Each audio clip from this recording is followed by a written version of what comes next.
కేసీఆర్ అనే మొక్కను మళ్ళీ మొలవని అని తెలంగాణ రాష్ట్రంలో రాసి పెట్టుకోండి. ఇప్పుడు కాంగ్రెస్ లేకపోతే కాంగ్రెస్ ఇప్పుడు ఉన్న ముఖ్యమంత్రి చేసే దాడిని తట్టుకోలేని పరిస్థితి కనిపిస్తోంది. మీరు అనుకుంటున్నారు అది, నేను దాన్ని అసలు లెక్క కూడా చేయట్లేదు. అసలు లెక్కలోకి తీసుకోవాల్సిన అంశమే కాదు అది.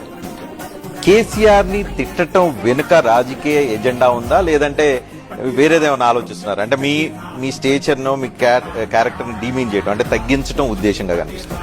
నేను ఒక మాట డెఫినెట్ గా చెప్తాను రజనీకాంత్ గారు. KCR is history of Telangana.